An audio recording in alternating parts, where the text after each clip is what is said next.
You are listening to Fika with Vicky on United Public Radio, 107.7 and 105.3 from New Orleans.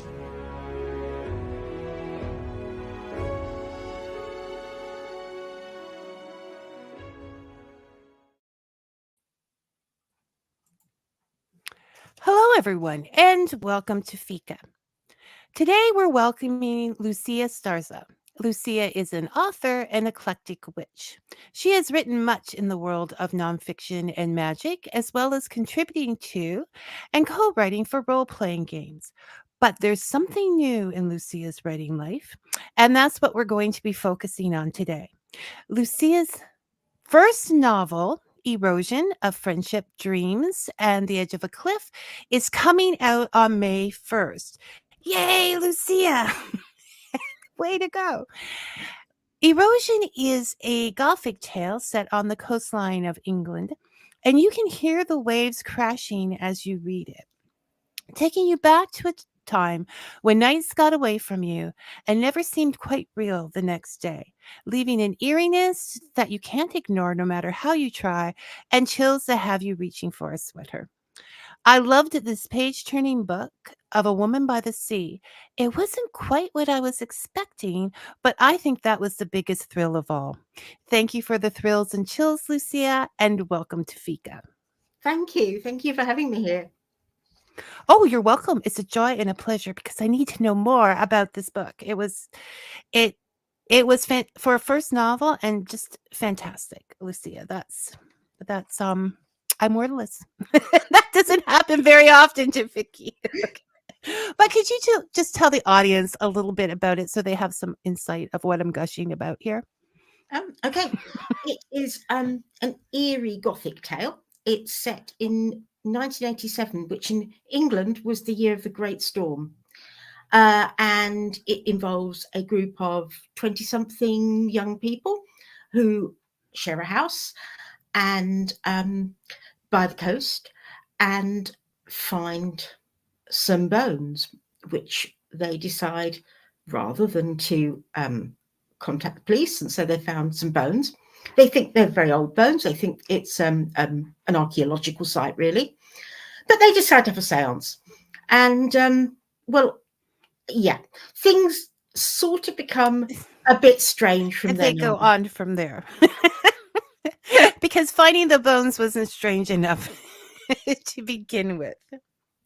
So this is you, as I mentioned, you've written a lot of non-fiction books. How was it were you hiding this novel inside of you all of this time, waiting for its time to come out? Or is writing a fiction a new passion for you? I had always wanted to write fiction, but I have actually worked in publishing, in writing, pretty much since I left university, and it always felt that there wasn't, my mother particularly used to work as a secretary in a publishing company, and she said, there's not much money in writing fiction. There's really not much money in writing fiction. And so I wrote for newspapers, rather actually like the character in my book. I was going to say. I worked in publishing. I did editorial work. I wrote a lot of non-fiction books. I wrote for role-playing games. But eventually, when we had the lockdowns and I was stuck indoors and thinking of something, I'm going to write that novel. I am going to write that novel that I've always wanted to write. And I did. And I'm awfully glad that you did do that. So it is a dream. It is a passion that sat on the burner for practicality reasons. Because, yes, there isn't a lot of writing money in writing fiction. And it's one of those things that grown-ups try to turn you away from. But I'm glad you came back to it. Now, what kind of nonfiction have you written, and how does that experience help you or hinder you with the writing of something like Erosion? Any sort of writing is practice in writing. Yes, I've written quite a lot of books for Moon Books in the Pagan Portals series. So I've written about candle magic, practical candle magic, puppets and magical dolls, scrying, guided visualizations, and a recent one on rounding the wheel of the year. And I think that I also write a blog about witchcraft and magic. And I think that anyone who reads Erosion will see that, I mean, that, you know, there's magic. A lot of the practical knowledge of magic and witchcraft was very, very useful for writing Erosion. You know, whenever I go to say Erosion, I almost end up saying emotion, and I think that's because it's a very emotional book in its way. And I have to say, no, Vicky, it's Erosion. But if I do make that slip, you people will understand why I'm making it, because it is. No, you definitely have the knowledge behind you, and that probably made it more of a natural right. You know what I mean? Perhaps a little easier because you felt confidence. There was confidence there in a first novel that other people may not have if they don't know the subject matter so well. Thank you. It was I can't say enough. Lucia, so you're just gonna have to sit there and take it. Now, I love stories that have other books referenced in them. Okay. It's like an Easter egg. It's like a treasure hunt. And because your character, much like yourself, is an English major, was an English major, she has graduated. There is an entire reading list in this book, and I love every minute because it's all appropriate and the quotes are appropriate, and it just adds so much for me. And I think a lot of readers are like that. They like to say, "Oh, I liked that book," you know. "Oh, Virginia Woolf, yes, yes." So when you put those things in there, are they your favorites? Are they looking from the view of the characters? What would be one of their favorites from their personality types? Or is it just what works in the moment? It's a mixture. It is a mixture. I've got both song titles, all the chapters are song titles, all the chapter headings are song titles. You're not allowed to put quotes from songs in books. Yes, you can use the names of songs. You can't do more.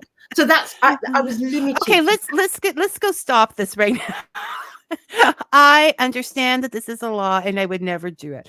But the inside of me fights that because these are anthems of people's lives, especially when we go back to the 70s and the 60s and they've listened to them their whole lives. And I find it very unfair because it would really contribute to the stories. Okay, Lucia, we're back. Okay. Yeah, some of them are my favorites. I particularly like the M.R. James ghost stories. I'm a huge fan of M.R. James ghost stories, and I think that anyone who reads Erosion will see there's a bit of influence there from M.R. James. But it's a group of modern young people rather than a fusty early 20th century academic who is finding an archaeological site and doing something dodgy.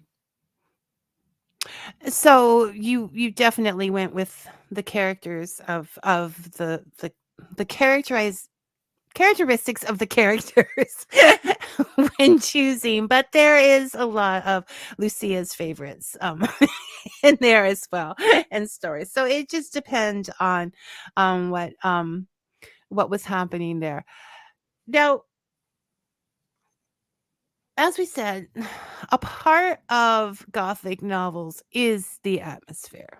I mean, that is paramount. You can't get those chills and those shivers, that sense of eeriness without it being a part of the whole picture. Now, in your other life as a nonfiction writer, you've written a book about guided meditations. You have guided meditations in the rounding of the year. Also, you wrote about them in The Weathering of the Storm. And I just want to do a side note here saying, I think that is a fabulous book. It's like $1.26 here.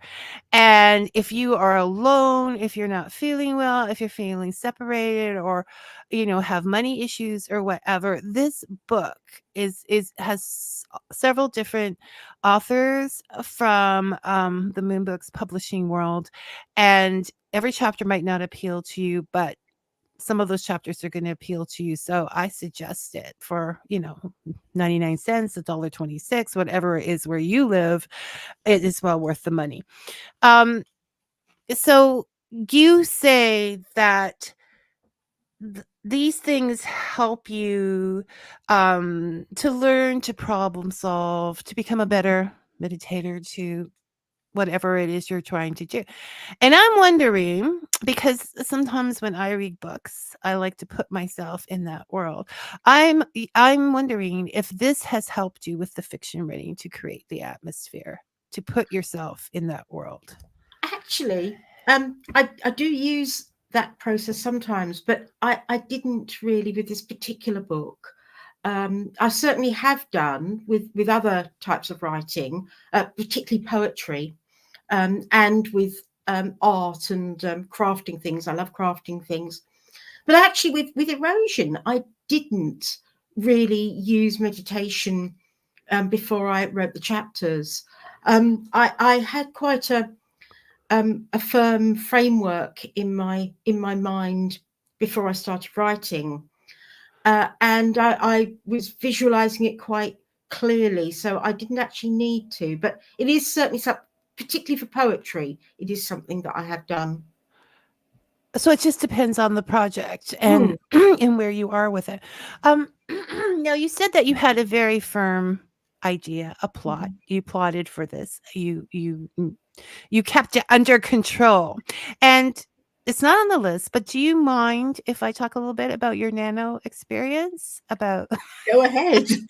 Okay, so when we were in the green room, we were discussing nano. And what is it you said then your experience was, Lucya?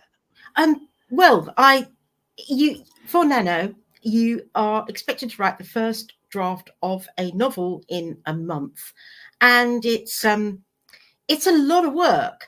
And I have got the first draft of a second novel written, which I wrote during a nano. But you're using every kind of way of getting inspiration, because you sit down every day and say, I've got to write thousands of words. What am I going to write? And yes, I would use everything. I tarot cards, oracle cards. I would.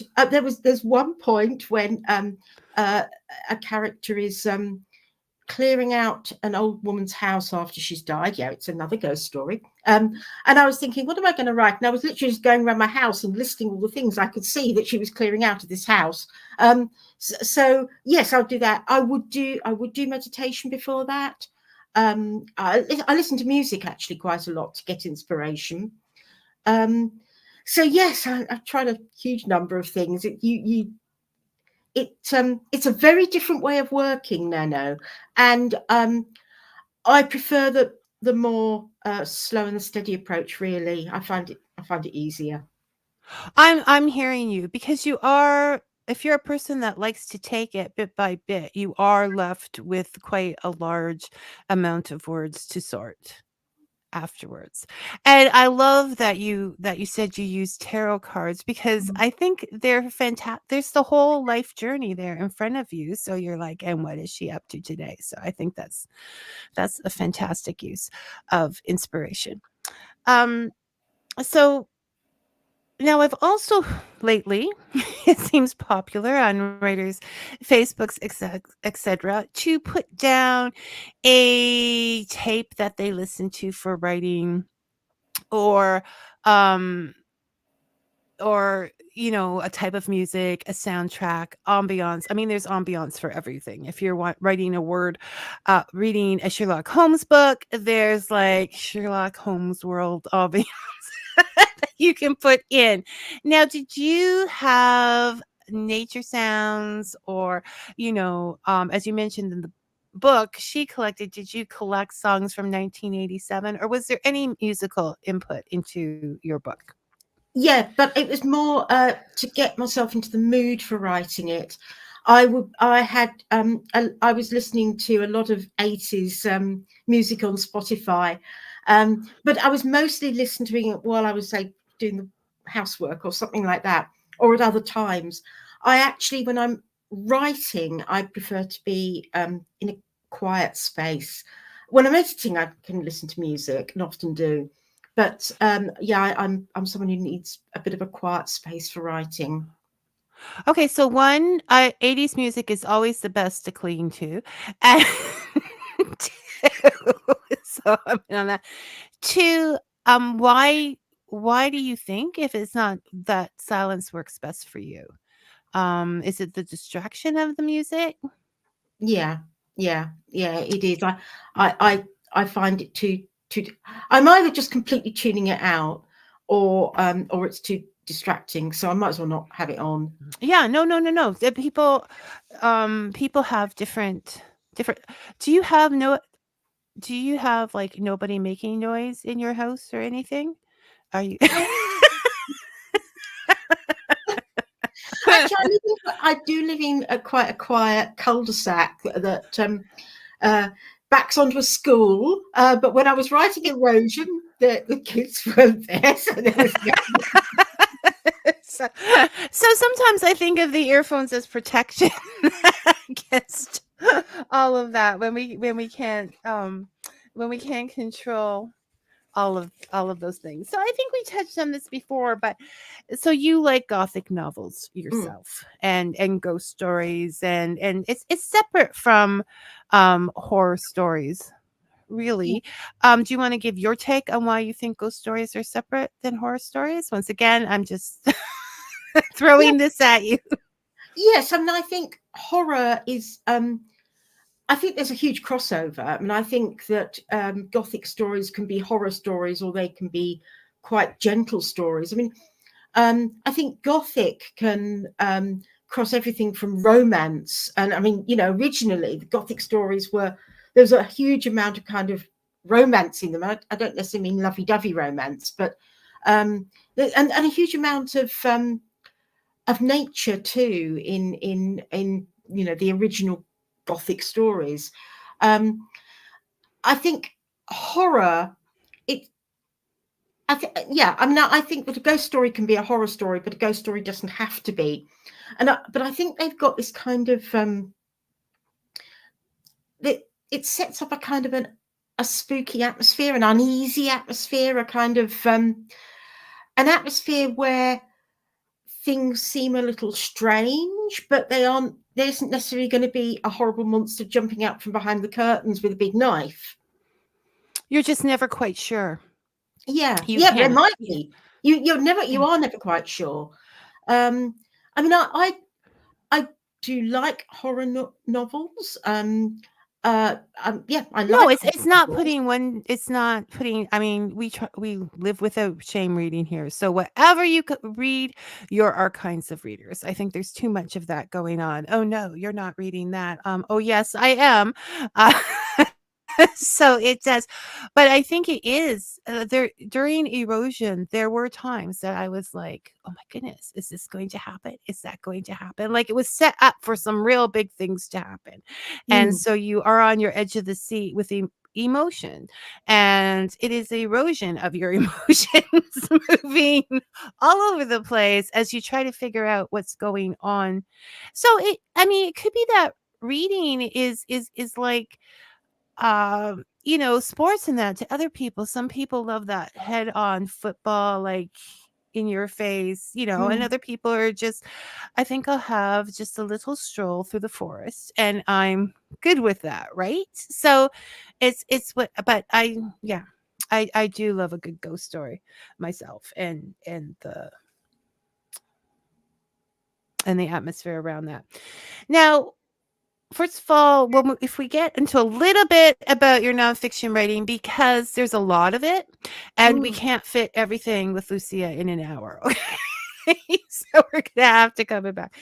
But you have said, we've talked to a lot of witches here because I think it's important for people to know what witches really do in the real world. They write Gothic novels. Okay. So Yeah, they write Gothic novels. They have cats. Obviously, they have cats. They like chocolate, but they're not allowed to eat it because the doctor tells them not to. They don't have that kind of magic, unfortunately, because that would be a great skill set to have.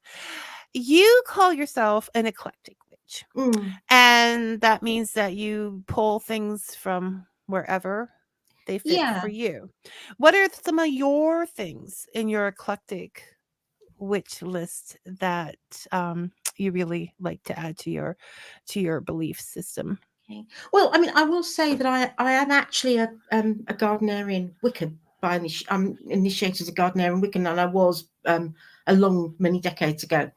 And I absolutely, I think it was a really, really useful training. But my interests are very wide, and I haven't been in a Wiccan coven for many years. I more often attend a Druid Grove these days, to be honest. If I want to meet up with some friends to celebrate a festival.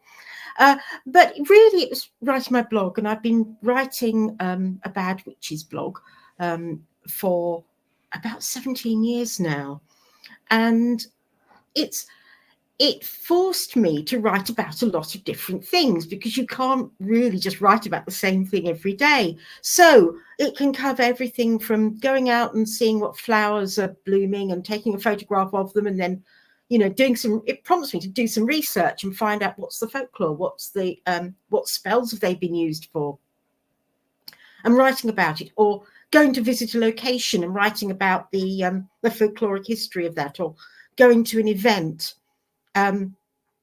So it always comes back to the writing for you and a naturally curious sense about yourself, right? Like, I will be an eclectic witch because that gives me more to write about. It's always about no, I'm not. I think that's wonderful. It's but yes, no, there is a lot, but it also explains what the plants. I mean, just in nature itself, there is a lot with so many plants, with so much folklore behind them, to keep it straight and to So yeah, I understand. It's completely understandable. And I think people out there do that. Your major passion, your major interest is going to influence the other interests that you gain with that. Now, I wanted to talk about, it's just out, which to me seems like just yesterday. I don't know, time is moving fast. Rounding the Wheel of the Year just came out in November. So it's your latest nonfiction work.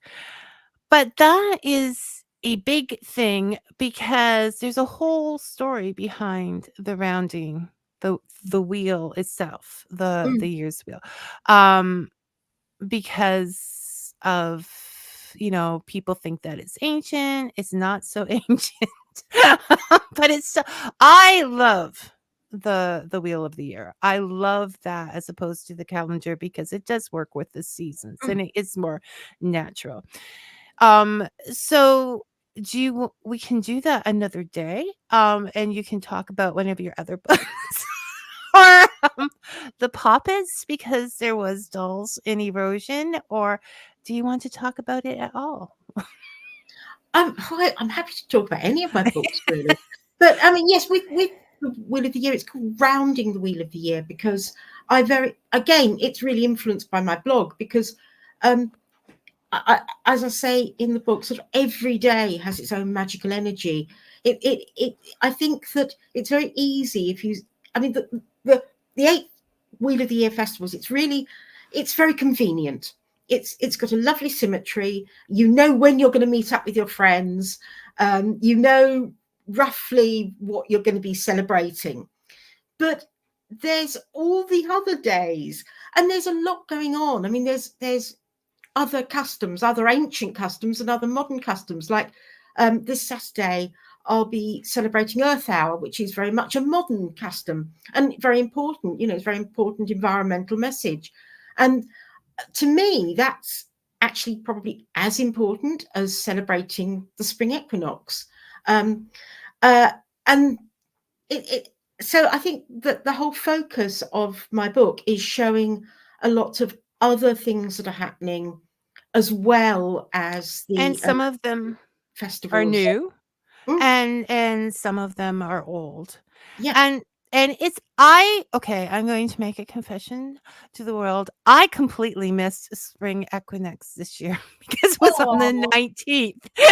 And I was busy. I'm thinking 20, 21st, 23rd, you get to it. Life gets very busy. But when you take on things like this, there's always something there. You're not going to miss out on things. There's always, excuse me.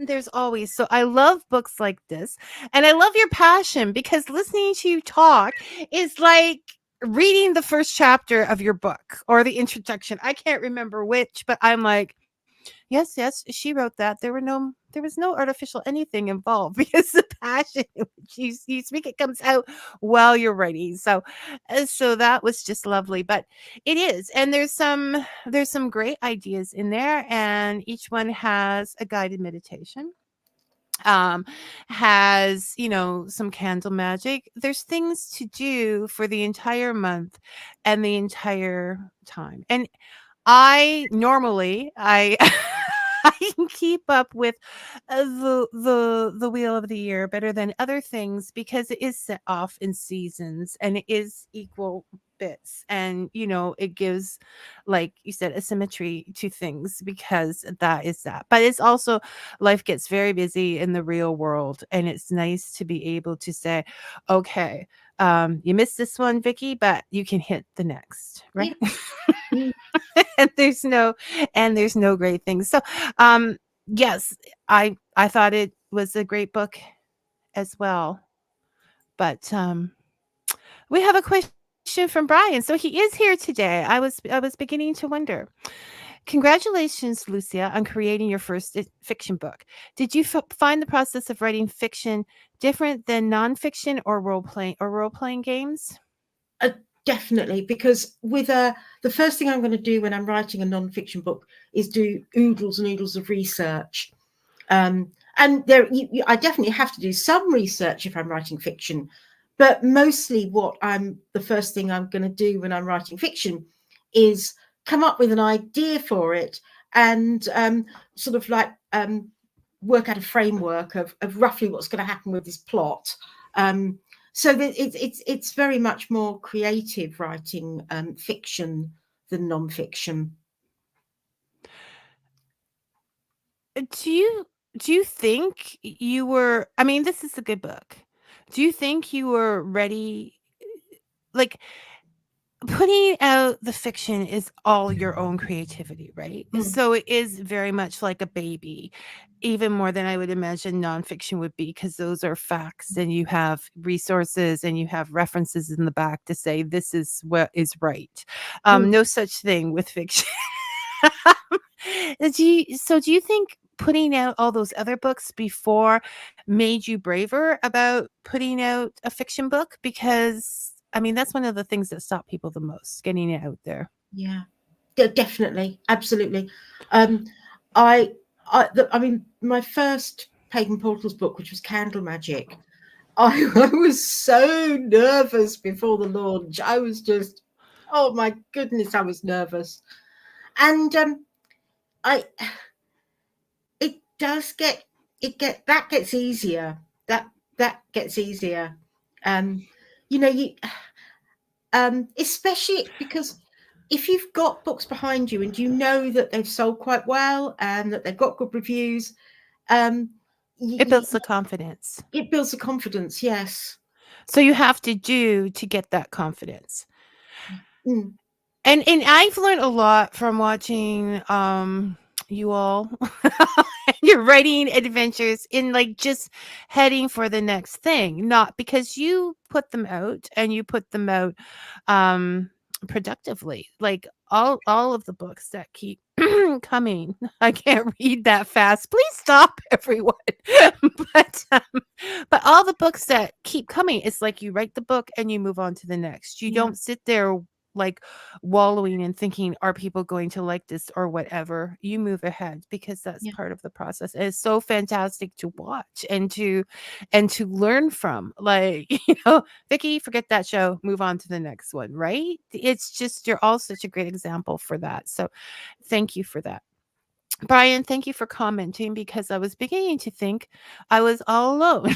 No, there are people here, but and at least, yeah. So I think Brian was very enthused when I told you we're coming on for a specific reason. And that is the role playing game writing. He actually has, when I mentioned it, a copy of the Call of Cthulhu. Cthulhu? Cthulhu. Yes. Mm. Okay. And it came. Oh, you mean this? And I said, yes. She read some of the supplements and stuff. And this is something I've been wanting to get in out of interest when it comes to writing in that, because it is writing. And even if someone's a dungeon master or the storyteller or whatever they're called in that particular game, they have to do a lot of writing themselves to Oh, yeah. come up with these things. It's an excellent creativity source, like, to do that. And you have contributed to and co-written some of the supplements for the Call for Cthulhu. I'm going to keep saying it until I get it right. And the Rivers of London series, that is The Rivers of London role-playing game, yes. yes, Which is based on Ben. the books by Ben Aronovich. Thank you. I didn't write that down. That was silly of me. But you, of course, knew. So I'm thinking they don't just put ads in the paper. Maybe they do. To, want to write a role-playing game.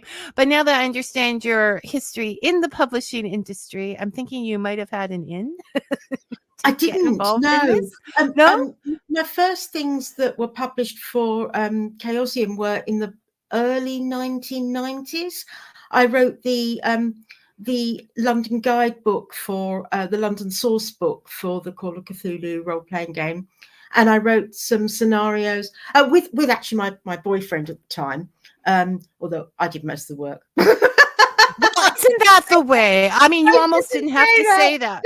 And if he did more work, he would still be here. So he wouldn't be at the time. So, yeah, no, I wrote a few scenarios. There was something in Strange Eons and Before the Fall. So yes, I did quite a lot of writing for that. But no, I didn't have an in at all. I like playing role-playing games, and I submitted a proposal and it got accepted, and I was like, oh, So yes, I pretty much the same as submitting something to any other publisher out of the blue. You send in a proposal and hope they like it. So whatever it is you like, obviously Lucya is a woman of passion, and she follows through with them. And so if there's anything out there that you think is interesting or whatever, just slip off. I mean, it's so much easier to send letters now with emails and stuff. Go find an email and see what's kicking, right? Yeah. Now, it's a different type of writing, I'm thinking. Did you now you're saying you wrote with your boyfriend or whatever, but yeah, they talk about group writing or whatever. Did you still do this writing primarily on your own in your case? I have, yeah. I mean, it varies. Some things will be very much a collaborative project. Certainly, when I was working on the Rivers of London, the role-playing game, because it was actually the role-playing game itself, and different people were writing different sections, and it all had to be approved by Ben. So yes, I mean, we had editorial meetings and we'd discuss what we were doing, and all of our ideas had to be approved, and then you'll go away and write it and you'll send off what you've written, and then it would come back with lots of changes, because everything has, with a role-playing game, everything's got to conform to the rules, and you've got to use the right terminology. So, you for have example, to work inside of a framework someone else has already yeah, created. yeah. And was that difficult? That, I mean, that is that's probably the difficult part about it. Whereas if you're writing a novel, you can just sort of, let your imagination go wild and write what you want to write, pretty much. But it's a lot more structured. So yes, fitting it within the structure, you might have an idea and you think, how am I going to fit that idea inside that structure? So yes, it is that's a difficult part of it.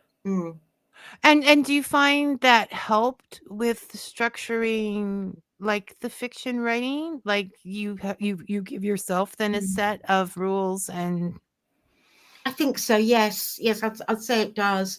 And of course, the thing with it, writing a role-playing game scenario is that once it's like it's not just other people reading the story. You're giving the idea. It's a bit more like a guided visualization that people take it away and then imagine something completely different in their own head, and will take it to in a way that you hadn't anticipated, which is actually quite the joy of it, really. It is. I mean, people, they don't understand how much imagination and creativity and working together as teams when I just think role playing games are fantastic for anyone that has a leaning towards that. Because, see, this answers a question author Brian Greiner, who's a regular, and so I sometimes I'm curious about him. Brian's not so big on the social scene, so I'm like, who is he playing this game with? And now I have the answer. He just picked up the Call of Cthulhu, starter pack, and he's looking forward to playing. They have solo games. Who knew? Do you write solo adventures for these games? They Have you? exist. I haven't personally written one yet. It's not to say I wouldn't, but I haven't yet. So you're still writing role-playing games to this day? Yes. And you do that under the name Lucya, and I didn't ask you how to pronounce this because I didn't think we were going to say. Tell us the name you're right. What was that? Sharknovsky. Okay. Lucya Starza. Starza is a family name. But Sharknovsky is my father's name is Sharknovsky. So my early writing, certainly when I was working on newspapers, writing articles, and when I was writing for Chaosium, or still write for Chaosium, everything's published as Lucya Sharknovsky. But when I wanted to write my pagan books, there were two reasons for using a pen name, and one was Sharknovsky is really difficult to pronounce unless you and spell. And the other one that I wanted something that I was doing other work, and I didn't necessarily want my other employers to know that I was writing pagan books. I mean, there are reasons why you wouldn't necessarily want that, and so I used a pen name. But Starza is a name in my family. Well, thank you for explaining all that, because often people will say, this is my pen name, and then I'll be like, but what's your real one? Like, you can't start a mystery like that and not let me know. And yes, I can understand that it would be nice to keep your two different worlds apart, for many reasons, which hopefully are becoming less and less of reasons as time goes on. Robin is here. Robin says, hi, Lucya. Really enjoying listening in. Sorry to be off topic, but you mentioned candle magic. What is this exactly? I have heard this term a number of times throughout the years. Thank you, Robin. And silly you still thinking we have a topic here at Fika. You can get off. Lucya? Well, I think it's a very essential, basic part of magic. I mean, if you think about it, if you light candles on a birthday cake and make a wish, and you blow out all the candles, that is basically candle magic. If you go to a church and you light a candle to and pray for the deity to help you, you are essentially using candle magic. It's basically a focus for sending your wishes out into the universe. in some form. We blow out candles on our birthday cakes. Yeah. Sending Yes. them. Yep. Yeah, absolutely. And so, but I mean, my book Candle Magic really goes into how you can do more, put more symbolism into just, you know, you could just light a candle and make a wish. That's fine. But you can pick what color candle you use. You can anoint it with scented oils. You can choose which day of the week you're going to light your candle. You can use things of other correspondences that you put on your altar around the candle. Different sizes of candle will burn for different lengths of time and have different uses. So yeah, I mean, that's my book goes into that kind of thing. More details. Yeah. And it's also the element of fire that you can incorporate into your altar as that.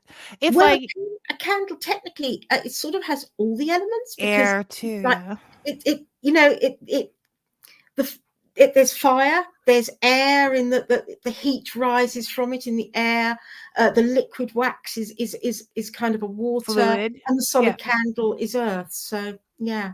Okay, so you just need a candle on your altar. But if I may, can I go into, say, for the spring equinox that just ended so in rounding the wheel of the year, right? I got that right. Okay, so rounding the wheel of the year is suggested that you take 2 candles of 2 different colors, and so that you have balance, and then allow them to burn down evenly. Creating that balance even more, Robin. So that's something you can do, just stopping at the store and picking up 2 different kinds of candles. And they don't have to be big. It could be 2 birthday candles, right? Yeah. If you only have so much time. Yeah. If yeah. So, and candles are pretty and nice, and I learned was that in the book? I learned that they can be all the elements just in one. I have thought air and fire, but I didn't really think about the others. So good stuff. Good question, Robin. Anything is questionable. We don't have specific topics at all. So we were talking a little bit about, are you working on, let's take this one subject at a time. So you're still working on different games and the role-playing writing, which I think is fantastic. I did look up the one and found it on a distributor, a market that does not sponsor Fika with Vicky. So I'm not going to mention their name, but I did find the one under your other name. So they're out there. And have you just done those 2 role-playing games, or have you worked on any others? I did. I wrote some stuff for Dungeons and Dragons ages ago. There was a scenario and a supplement for the Port of Ravens Bluff really a long while ago. I wrote another scenario for a company that then folded before the thing ever came out, which is a bit sad. But yes, and I actually worked on a role-playing magazine for quite a while, Games Master. Oh, this is all very, very exciting, Lucia. So she is the perfect example. If you're out there and you're a gamer and you love playing, try writing a scenario. Let them know that you're out there. And apparently it pays better than fiction. Is this what you said earlier? Well, not really. No, I'd say that writing for role-playing games, unless you're really, you know, I'd say it's kind of the same as writing a novel. Unless you are like, there are people that make a living. Lucky. You know, it's not. You write it for love, and you write it for passion. And in the end, it costs a lot of money to purchase some passion. So if your passion is just writing, it's a cheap thrill, right? Yeah. I mean, you know, yeah, you earn some money from it, but it's not. Yeah, she still has to do magic. So, what is your definition of magic, Lucia? Since you're so open to questions, or is that a hard one? Actually, I think Aleister Crowley had it down pat. What was it? It was the art and science of making change by force of will. something like that. And that's quite simple, and yeah. Yeah, but no, it does, because it's magical to turn a bad day into a good one. That Um, takes will, and that takes, determination to do that. Yeah, transformation, I always thought was the big in it. But yeah, no, that's perfect. See that? She can answer any question even if she wasn't prepared for it. Right off the job. Right off. well, So Alison Crowley did it. yes, but you knew the quote. You're the queen of quotes in your fiction and on the show. So, still writing role playing games. Do you have a nonfiction project coming up? I'm actually in between non-fiction projects. I want to do another Pagan Portals book, and I've been umming and ahhing over a few ideas. At the moment, I've been doing ever such lots of stuff with about amulets and charms and talismans, and I've been teaching some workshops. I'm at the Welcome Collection tomorrow, where it's in London. It's a free library and museum, and they've got Charmed, the Amulet Takeover Day, happening tomorrow. So if you happen to be in London tomorrow and you fancy going to some talks on amulets, talismans, and charms, and it won't cost you anything, or make a corn dolly along with me, then pop along there and just turn up tomorrow. And that would be a great subject for a book, because you can get into symbolism and all of those things. So that's a possibility, but we're not going to hold her to that. She's just letting us in on her thought process at the moment. Yeah, pretty much. Yes, where I'm what I'm doing at the moment, but it's more talks and workshops. And always your blog, which is And another blog, more absolutely. writing. Like, how much writing can we expect from you? The blog, the blog is taking at Bad Witch, and it's going to scroll around here in a little bit. The Bad Witch blog. It should come up if you just search that, right? Badwitch.co.uk. www.badwitch.co.uk. Yeah, that's pretty simple. And so, as far as the fiction, we're back to, I know Brian is here, so we're going to talk about this Rimo thing again. Collect it. So, the next book you're working on is one that you wrote through Nano, right? The one that you're working on right now.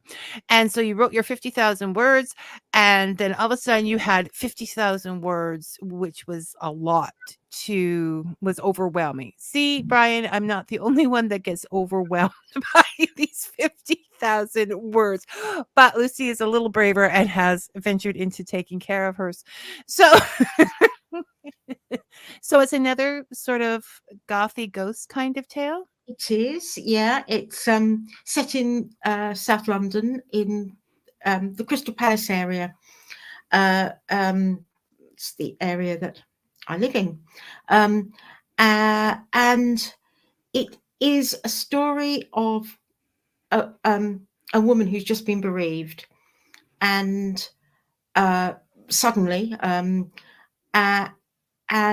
she's writing a journal to her husband, even though he's dead, and she's writing about what happens, and she is convinced that his death was not natural, even though medical examination said, yeah, he died of a heart attack.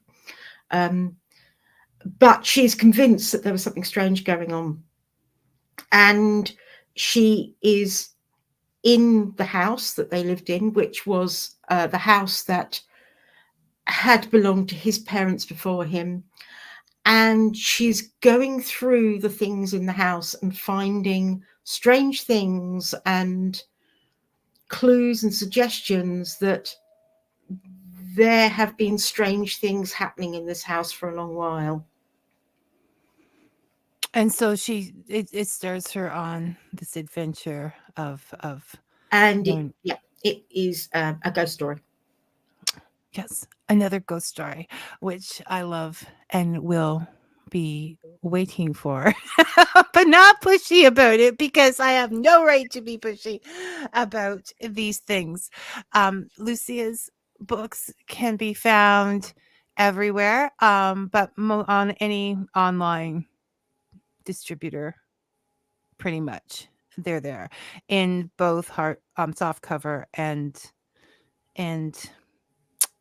ebooks, whichever works for you. It doesn't matter. It's the read that counts. Robin, I know you like to ask questions about magical things. So if you have any more questions about them, otherwise, I'm just going to go on with my own questions. So get them in there. So the poppets. The poppets, and that was in there. How I haven't read that one yet. So how do like, I know that we all know about like voodoo dolls or things like that, but how can they help in a benevolent way?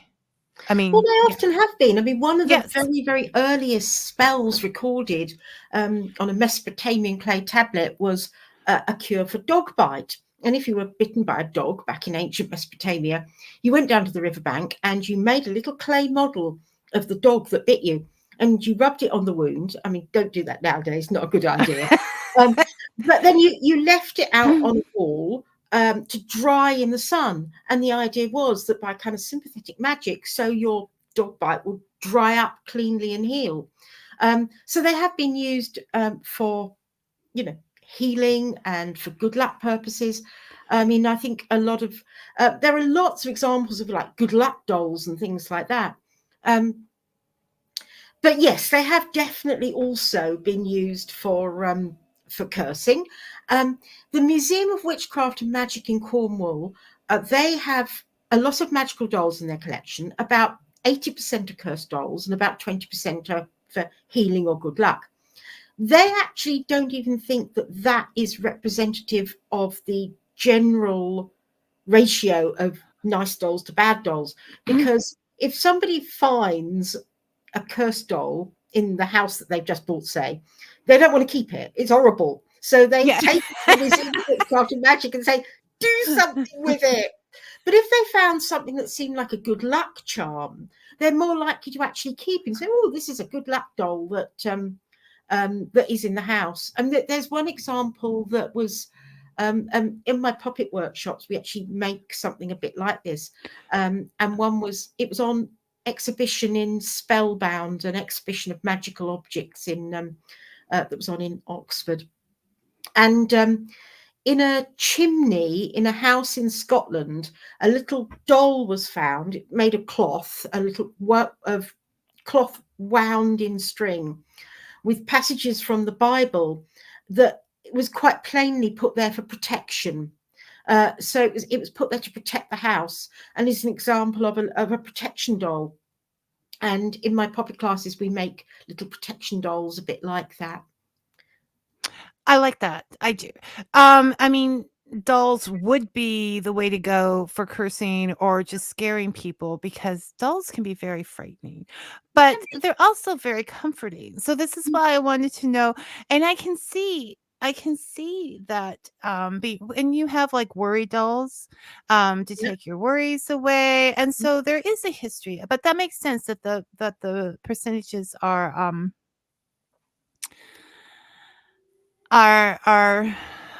I'm sorry, I started to read. Anyways, the percentages are shown as they are because people do want to get rid of bad things. Robin did come through. I told him, get him in there. I'm listening, Vicky. What are your thoughts, Lucia, on what they call night terrors or sleep paralysis? Oh, it is actually really scary. I have experienced sleep paralysis myself, and it is quite scary. Luckily, I had heard about it, so when it happened to me, it was like, okay, I know what this is. But yes, you wake up in the night and you can't move, and you kind of, it's like you wake up from a nightmare, but you're awake, but you're still in the nightmare and you can't move. And often people feel that their chests are being crushed. And traditionally, it was like there was this night hag sitting on your chest, crushing you and, you know, crushing the wind out of you. But yes, I mean, to me, it felt like there was some dark figure walking around in the room. But actually, when I'd had this, and I was talking to someone, and they said, well, actually, sleep paralysis isn't always scary. And one of the things that actually is in Erosion, there's the character wakes up and imagines there's something on the bed. I'm not going to tell you what, but they imagine. Yeah, don't go too far. You have to buy the book, Robin. When I was a child, I woke up and I was convinced that there was a cat curled up on my bed. I could feel the cat and I could hear the cat purring. And when I looked down, there was no cat there. And in my mind, I'd always thought, oh, it was a ghost cat. It was a ghost cat. And someone said, well, it was actually probably sleep paralysis. So I don't know. Did I have a ghost cat? Was it sleep paralysis? It wasn't scary. It wasn't scary. So, yeah, I mean, I think it does feel really, really real. And I know people who say, well, every experience of that kind is just sleep paralysis. And other people say, well, you know, sometimes it really is a ghost. And so, I think certainly in fiction, you can take it either way. And even in real life, you can, you know, you can believe what you want to believe. You can believe one or the other. That's the whole point. Yeah, no, you can. I must say, Lucya, this is my first time talking with Lucya, and she is like so ready with answers and concise, and you can tell you worked for a newspaper and that you are curious because you just have it all. And this is just, it's wonderful. It's like, it's blowing me away. Oh, thank you. Brian says, I've experienced night paralysis a couple of times with something bad crouching next to me. I think you'll find that being a writer of fiction can be scarier. Deadlines and writer's block. Oh my. Yeah. Honestly, I had this dream once that this crack appeared in my wall, and I could, behind the crack in my wall, I could see this demonic creature. I thought, oh, that's okay. It's only a rift for another dimension. I can close that. I'm glad it's not subsidized. It's going to be really expensive. That's it. You can make those things go away without the dollars and cents. And Brian loves to write, but he always finds it the most frightening thing of all. Because, I mean, that's what it is, writing, right? A love-hate relationship. And if you're as passionate as you obviously are, you're stuck with it. So you have. So I would say your advice to transform someone who's a non-writer into a writer magically is just work and practice and just keep going, right? That's yeah, but I mean, I do think that we were talking earlier about doing guided visualizations to kind of get ideas. I think using that kind of thing can really, really help. To see the book, you know, see yourself in a place where it's even finished. though I didn't use it for Erosion, I think that if you let me down, Lucya. People say, I don't know what to write, but I haven't got an idea. And I do think if you haven't got an idea, then doing something like a guided visualization can help you get the idea.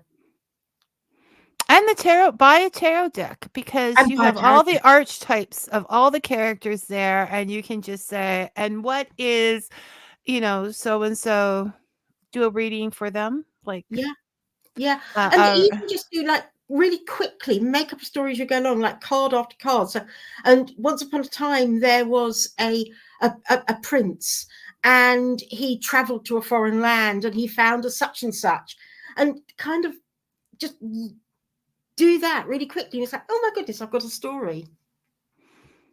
And so now we have to do a show in which Lucya tells us stories from the tarot deck. She goes around for examples. No, I won't make that. So I just want to make sure that we've covered everything here. There's nothing specifically coming out, so you have time to catch up on all she has out there. Thank goodness. Thank you for taking a break, Lucya. There's so much to read. And that you can find her books. The nonfiction are called, I did write that down, Rounding the Wheel of the Year, Scrying, Guided Meditations, Puppet and Magical Dolls, Everyday Magic, and Candle Magic, as well as you'll want to take Erosion. You know, summer's coming up, so for those really hot days when you've just had it with the heat, put the air conditioner on, make yourself a cup of tea, and pretend that you're out with the storms blowing. The biggest storm, the big storm of England, and go away to that world. Lucya, thank you so much. It was fantastic meeting you. You were just Thank you. Thank you very much. you are just wonderful. Yeah, take care and good luck on all your many pursuits and have fun.